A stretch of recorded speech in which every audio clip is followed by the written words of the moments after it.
She was ancient when they first began to study her, broad and weathered, her tusks worn down to blunt ivory stumps, the deep creases of her face mapping out a life measured not in years, but in decades of hard survival across the sun-baked savanna. The researchers gave her a name, as scientists often do when a subject occupies their thoughts long enough.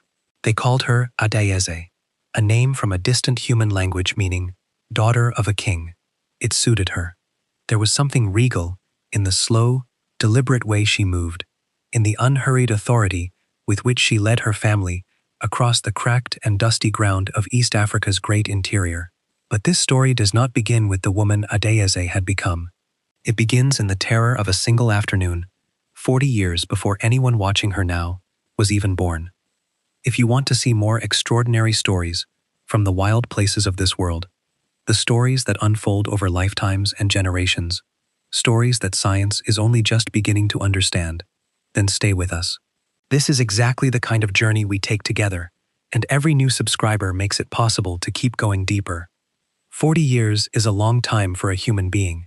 It is most of a lifetime. But for an African elephant, 40 years is somewhere in the middle of the road. The oldest matriarchs in the wild can reach 70, even beyond. And unlike the human brain, which smooths and softens its most traumatic memories with time, the elephant brain does something far stranger, something that researchers studying elephant cognition have only recently begun to document with the seriousness it deserves. It holds on, not just to the pleasant things, to the location of a waterhole discovered in a drought year, to the path through a mountain pass that leads to better grazing, to the sound of a family member's contact call heard from 2 kilometers away across open grassland. It holds on to all of it, the good and the terrible alike. Adayeze was born into a family group of 11 elephants on the eastern edge of a vast protected wilderness. Her mother was a mid-ranking female, experienced and capable, and the family was led by a grandmother whose authority was absolute. In those early years, the savanna was generous. The rains had been reliable for several consecutive seasons, and the grasslands were thick and green.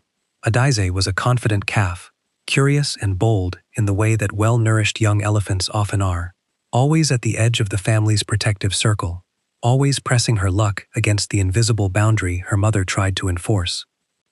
That confidence almost certainly contributed to what happened.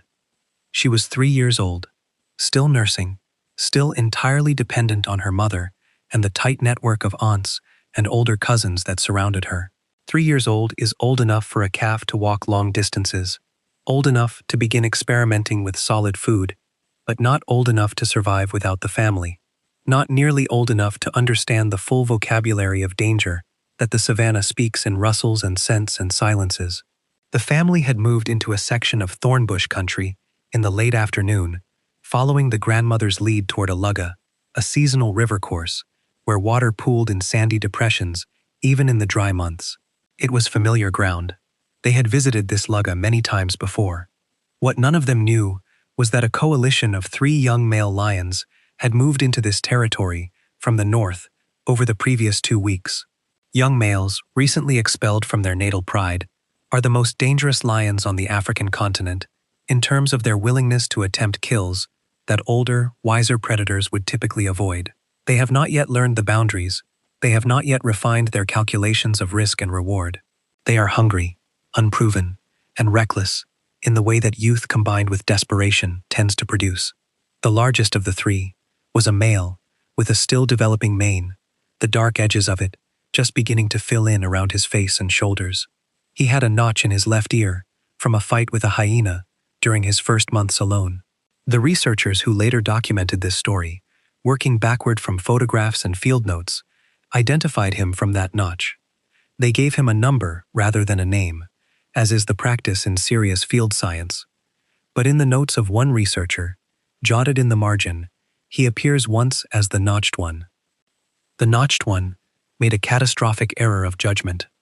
He had been watching the elephant family from downwind, lying flat in the long grass at the edge of the lugga.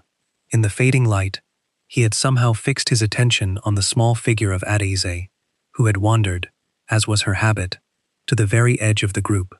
He had watched lions do this before, as a cub watching adults, the targeting of the weak, the young, the separated. He had absorbed the theory. He had not yet understood its limits. An adult elephant is not a prey animal, in any practical sense, for a lone lion, or even a coalition of three. The mathematics of an elephant are all wrong for a predator. They are too large, too thick-skinned, too strong, and too socially organized. A healthy adult female of breeding age weighs 3,000 kilograms or more.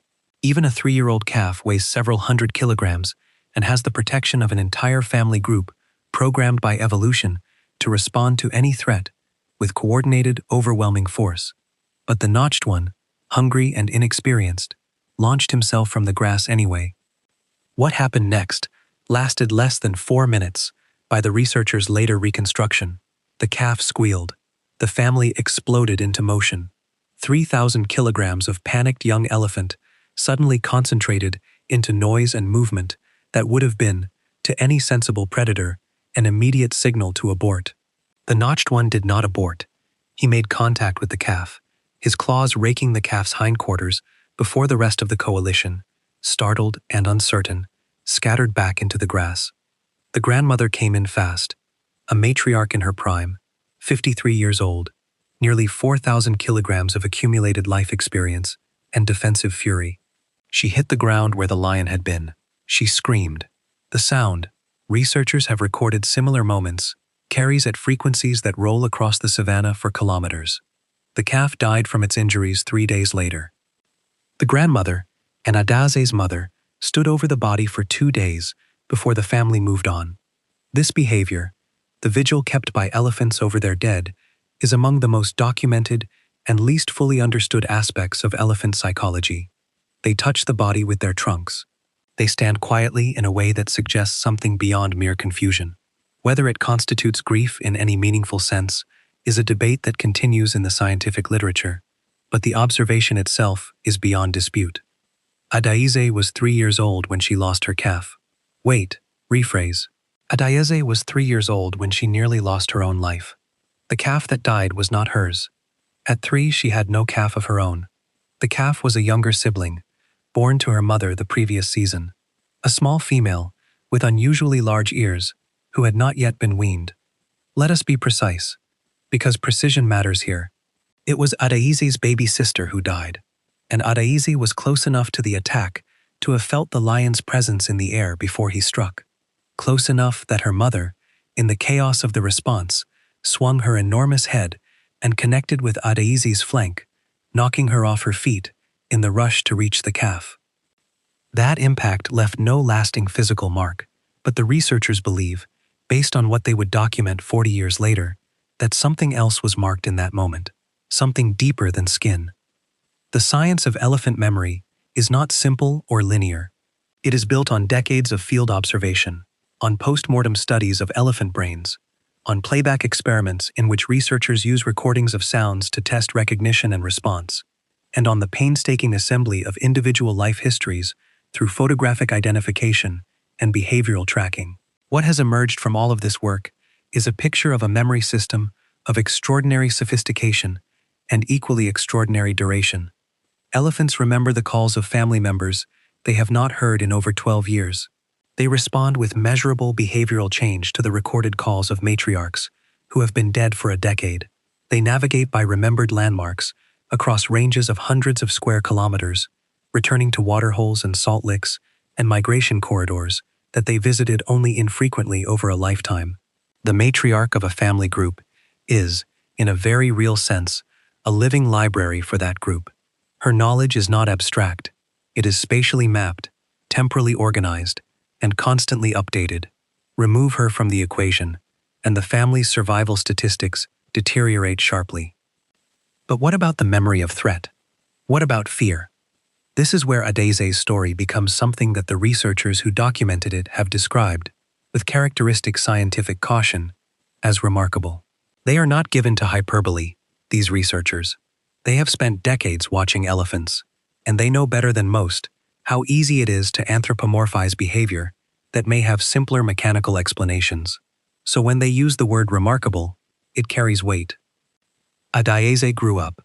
She survived the loss of her sibling and the terror of that afternoon at the lugga. She matured and was integrated fully into the adult society of her family. She had her own calves, 5 of them over the years, 3 surviving to adulthood. She rose in social rank as the older females died or dispersed, and by the time she was in her late 40s, she had become the matriarch, the repository of the family's accumulated knowledge, the one whose decisions about when to move and where to go, and when to stand their ground, determined, more than any other single factor, whether the family prospered or suffered. And the Notched One, or his legacy, lingered in the territory. He never became a successful pride male. The coalition broke up within a year of the attack at the lugga. One of the 3 was killed by a buffalo during an ill-judged hunt. The second disappeared from the study area, presumed dead or dispersed far beyond the researchers' monitoring range. The Notched One himself survived, and eventually joined a small pride on the western edge of the study area. He fathered cubs. He aged. He was last photographed alive when he was estimated to be about 14 years old, which is a reasonable span for a wild male lion. After that, nothing. Presumed dead, replaced, as lions are, by younger males with their own ambitions and their own unlearned lessons. But lions breed. Pride dynamics shift and change, and the genes of successful males spread through a population. And the study area, like all wild places, continued to produce lions. Coalitions formed and dissolved. New males moved through. The great ongoing negotiation between predator and prey continued, as it always had and always would, according to rules older than any individual memory. What the researchers did not initially appreciate was that Adieze's memory was tracking something they had not been tracking themselves. It was a senior field researcher who first noticed it. She had been watching Adieze's family group for 11 years at that point, long enough to have developed an intimate familiarity with the subtle vocabulary of elephant behavior. She knew what relaxed looked like in this family. She knew what alert looked like. She knew the particular posture that Adieze adopted when she had picked up a scent she was processing, the slight forward lean, the ears spread wide to catch any accompanying sound, the trunk lifted and slowly sweeping. She knew the difference between general vigilance and something more specific.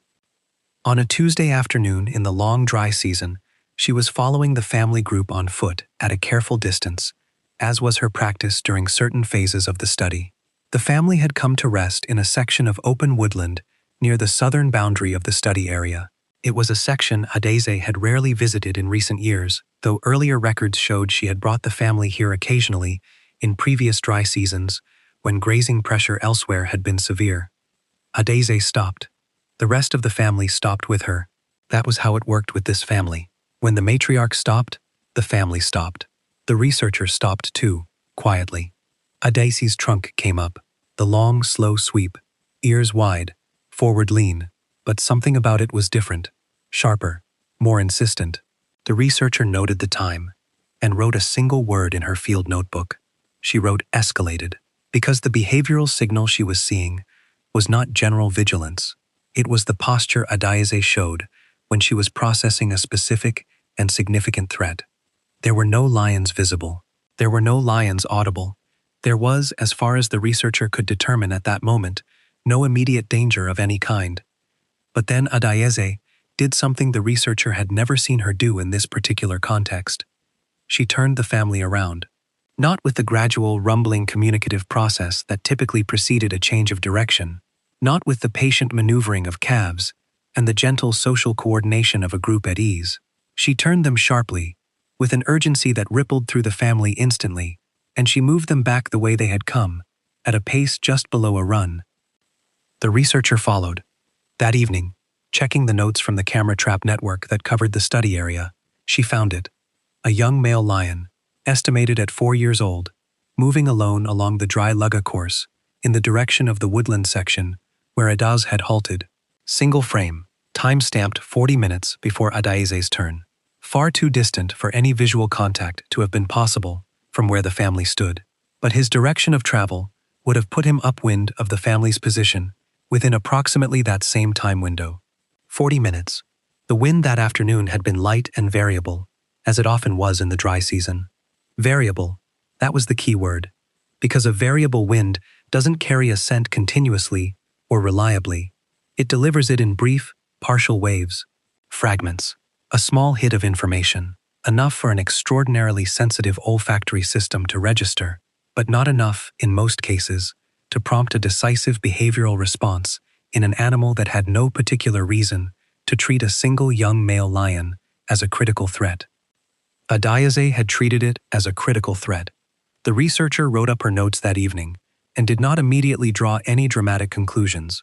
She was, as I said, not given to hyperbole. She filed the observation and continued her work, but it nagged at her. She went back into the historical records. The study had been running for 22 years at that point, with earlier informal records stretching back another 15 years before systematic monitoring began. Photographs, observation logs, behavioral notes, territory maps, incomplete in places, as all long-term field records are, but rich enough to tell a story if you knew how to read it. She found 3 other incidents in Adiaze's documented behavioral history that showed the same pattern: an unusually sharp, early response to lion presence in or near the Lugga country. Once when Adiaze was in her early 30s, and a researcher had noted her as appearing unusually agitated when the family entered the Lugga drainage. Once in her late 30s, when she had moved the family away from a waterhole near the Lugga mouth, despite good water availability and no visible predator pressure. And once in her mid-40s, when she had led the family on a wide detour around the Lugga entirely, adding several kilometers to their day's travel. On a day when a research assistant's notes mentioned hearing a lion calling in the middle distance.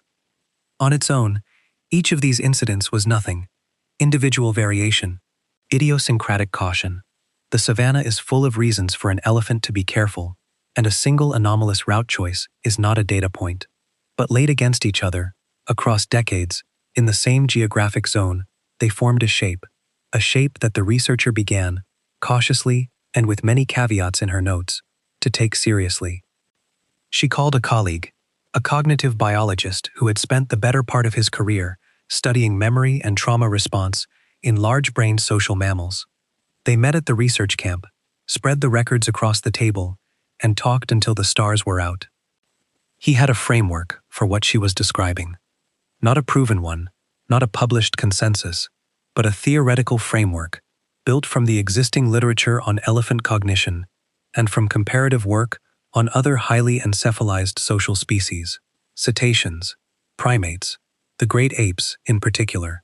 In species with large, complex brains, high social dependency, and extended juvenile learning periods, traumatic events in early life can produce lasting alterations in behavioral response patterns, not in the loose, metaphorical sense in which the word trauma gets applied to animals by people who want animals to be more like people than they are, in the precise, documented sense of altered neurochemical patterning, modified threat assessment thresholds, and persistent associative responses tied to specific sensory inputs.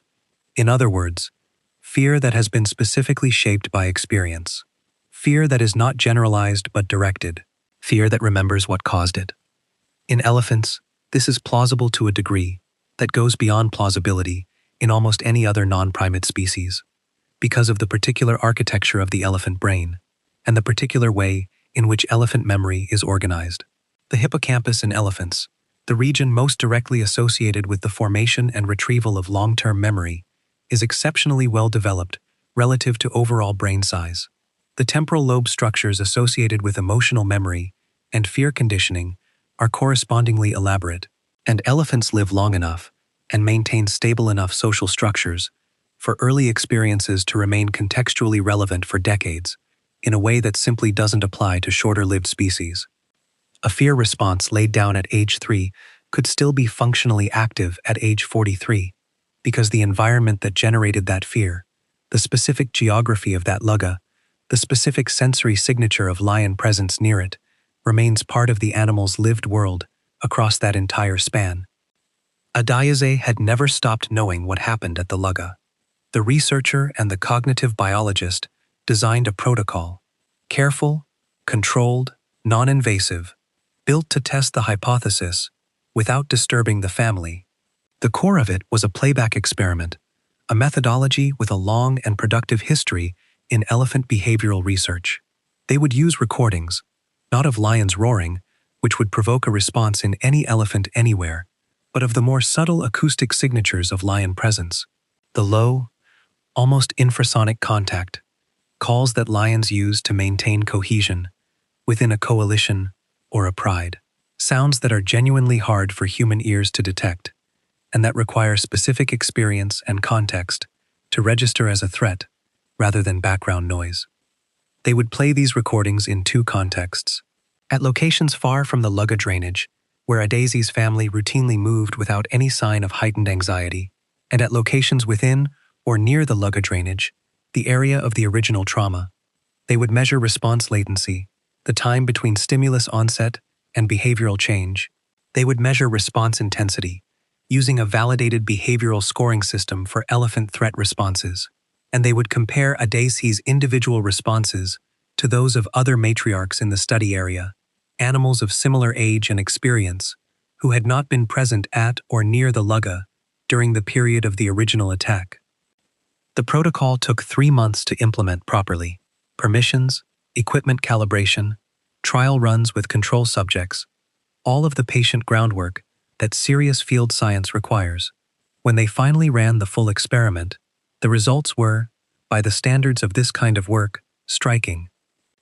In locations outside the Lugga drainage, Adaze's response to the playback was not significantly different from the responses of the other matriarchs. Elevated vigilance, yes. A brief heightening of alertness, a scanning posture, a rumbled communication to the family that researchers have associated with low-level threat assessment. Normal. Exactly what you would expect from any experienced matriarch who has spent decades navigating lion country. But in the Lugga drainage, the response was different. The latency was shorter, by a margin that the statistical analysis identified as significant. The intensity was higher. And critically, the most distinctive element of the response, the sharp reversal and rapid family departure that the researcher had first noticed on that Tuesday afternoon, occurred in the Lugga drainage playback conditions at a rate nearly 3 times higher than in any other location or for any other matriarch in the control group. Adaze was not simply afraid of lions, she was afraid of lions in this place. The place where her sister had died, the place where she had been 3 years old, and the world had suddenly delivered a lesson that the savannah, it seems, had written into her neural architecture and never erased. The cognitive biologist was careful in how he wrote up the findings. He used precise language, spatially modulated threat response, heightened context-specific fear conditioning, persistent associative memory, influencing current behavioral decision-making. He was careful to note the limitations of the study, the inability to rule out other explanations, the relatively small sample size of the control group, the difficulty of fully accounting for individual variation in temperament among elephants of this age and experience level. But he also wrote something in the discussion section that has been quoted since in several reviews of elephant cognition literature. He wrote that the observed pattern is consistent with the hypothesis that this individual retains a contextually specific fear memory associated with a traumatic event from early life, and that this memory continues to influence her behavioral decision-making in ways that confer measurable protective benefits on her family group. He noted that if this interpretation is correct, it represents one of the longest documented examples of functionally active individual trauma memory in a non-human animal, with a duration exceeding 4 decades. 4 decades. Think about what that means in practical terms. In the 40 years since that afternoon at the Lugga, Adaze had led her family through drought years and flood years, through poaching pressure and the incursions of human settlement, through the deaths of family members and the births of new generations. She had made thousands of decisions, large and small, about where to go, and when, and how fast, and in what direction. Most of those decisions drew on the vast accumulated database of her experience across the landscape. But in this one corner of the territory, in the drainage lines and thorn thickets around the Lugga, a particular layer of that database had been laid down not through gradual experience, but through a single violent moment, and it had persisted, clear and operative, through everything that followed. She was not haunted. That would be the wrong word, a human word with human freight attached to it. But she was shaped.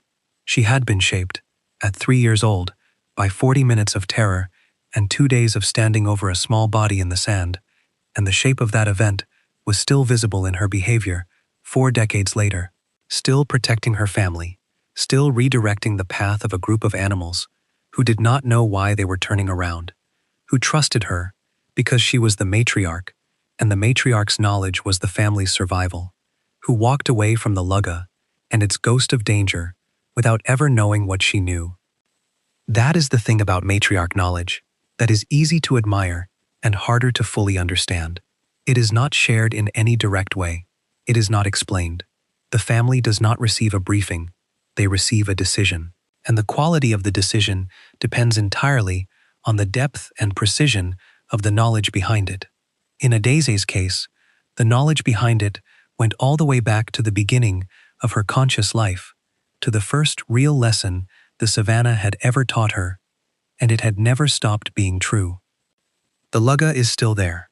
The dry course of it winds through the same thorn country it has always wound through, filling in the wet season and emptying in the dry, hosting the same drama of predator and prey that has played out along its banks for millennia. New lions come and go. New calves are born to the family. The landscape shifts slowly, with the pressures of climate and human activity and the endless, grinding patience of geological time. But Adaeze keeps her family moving around the lugga's edge. Not always, not every time. The response is not rigid. Flexibility is built into it, as it must be for any memory system that is genuinely intelligent, rather than merely mechanical. In good years, when water is scarce and the lugga pools represent a real resource, she leads the family down to drink, quickly, efficiently, with a heightened watchfulness that her family responds to without needing to understand it. She is not imprisoned by what she remembers. She is informed by it. That distinction matters. It is the distinction between a fear response that is adaptive, that updates its risk calculations and makes nuanced judgments about cost and benefit in real time, and a fear response that is purely reactive, unable to weigh context or adjust to circumstance. The first is a survival tool. The second is a liability. In Adaeze, the researchers found the first, a fear that was still working, still earning its keep, still making her family safer by a margin that was small enough to be invisible in any single encounter, but large enough to accumulate, across decades, into a meaningful advantage. Her youngest grandchild was born in the season the study was written up, a small female with unusually large ears, which the researcher noted in her field journal with a particular kind of quiet feeling that she did not elaborate on in the formal record. The calf moved the way Adaeze had moved, as a young animal, all confidence and curiosity, always at the edge of the group, always pressing the boundary. Adaeze watched her, with what appeared to be the particular attention of an elder who has learned, at cost, where the boundaries actually matter. The savannah does not explain itself. It does not offer lectures or warnings in any language that translates neatly into words. It teaches through events, through the sudden restructuring of a moment that was ordinary and then is not, and then is filed away in whatever archive the living brain maintains for the things it cannot afford to forget. Adaeze had been taught once, at 3 years old, on a dusty afternoon at a seasonal watercourse that most of the world will never see and could not find on a map. She had been taught by a young lion who did not know what he was doing, who was hungry and inexperienced, and who died, years later, without knowing what he had set in motion. He had set in motion 40 years of a family being safer than it would otherwise have been, 40 years of a matriarch carrying a piece of knowledge in the deep architecture of her brain, maintaining it with a fidelity that the researchers found quietly extraordinary, passing its effects forward to children and grandchildren who benefited from it without knowing it existed. This is how accumulated knowledge works in elephant society. It is not deposited in libraries, or written in books, or transmitted in formal instruction. It is carried in the body of the matriarch, in her choices, and her hesitations, and her sudden reversals, that the family trusts without question, because the family has learned, across generations, that the matriarch's knowledge is the surest thing in their world. And this is what the loss of a matriarch means. When a poacher's bullet or a drought, or the grinding pressure of a shrinking habitat removes her from the family, it is not just the loss of an individual, it is the loss of an archive. The family that loses its matriarch does not merely lose its leader, it loses the spatial memory of waterholes visited in previous droughts. It loses the social memory of which neighboring families are friendly and which are not. It loses the threat memory of specific dangerous places, specific dangerous sounds, specific conditions that have, in the past, preceded harm.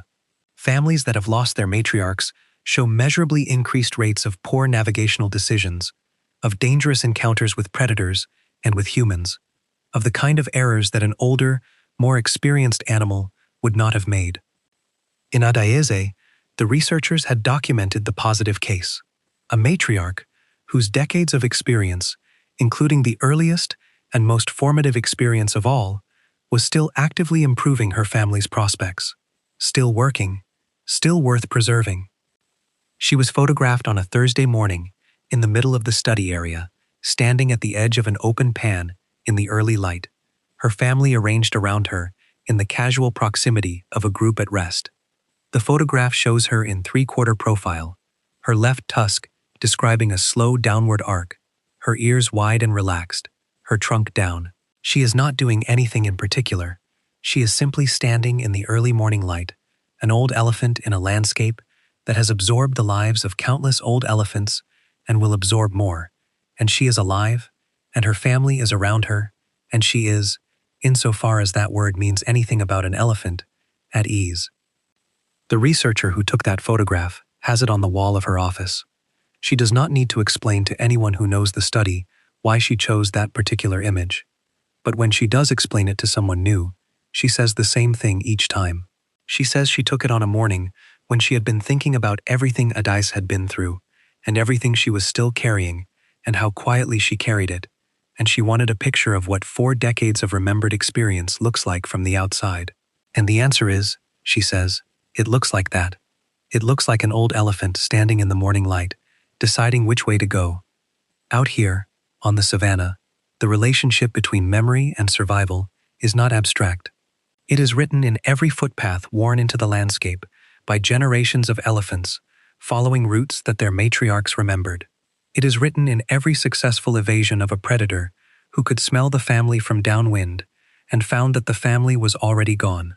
It is written in the calves that survived to have their own calves, in the quiet compounding of generations of good decisions made possible by the fact that one female, born under a particular set of stars, on the eastern edge of a vast wilderness, was old enough at 3 years old to remember, and young enough that the memory could grow with her, deepening and elaborating over decades until it was no longer just a memory, but a kind of wisdom.